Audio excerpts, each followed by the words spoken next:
friends, welcome back to our YouTube channel Pharma Train. మనం నిన్నటి వీడియోలో FDA ఫామ్ 483 అనేది ఎప్పుడు ఇష్యూ చేస్తుంది అనే దాని గురించి తెలుసుకున్నాం.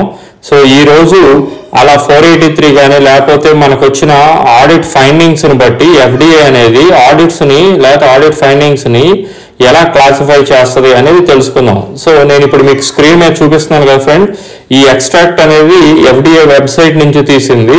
సో వాళ్ళు చూడండి, బేస్డ్ ఆన్ ఆడిట్ ఫైండింగ్స్ ని బట్టి 3 డిఫరెంట్ క్లాసిఫికేషన్స్ గా క్లాసిఫై చేస్తారు ఒక ఆడిట్ యొక్క ఫేట్ ని.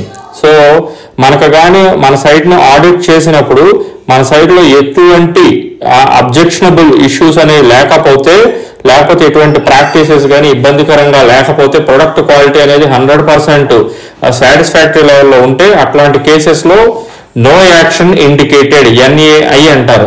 సో ఆ ఫామ్ క్లాసిఫికేషన్ అనేది ఆ విధంగా చేసి ఆ ఫామ్ ఇష్యూ చేస్తారు.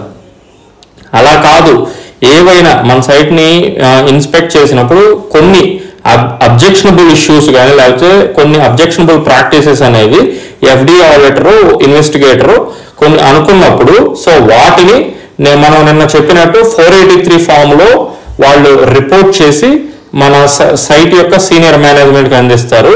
సో దాని ద్వారా మనకు ఒక ఛాన్స్ వస్తుంది అనమాట. అంటే మనము సూటబుల్ గా వాళ్ళు ఏవైతే మనకు ఐడెంటిఫై చేశారో వాటికి అనుగుణంగా మళ్ళీ మనం రెస్పాన్సెస్ తయారు చేసి మన correct and preventive action plans ఇట్లాంటి మళ్ళీ మనకు సైట్ లో రిపీట్ అవ్వకుండా ఉండటానికి మన కమిట్మెంట్ ఏంటనేది దాంట్లో పెట్టి సబ్మిట్ చేయడానికి ఒక అవకాశం వస్తుంది అనమాట.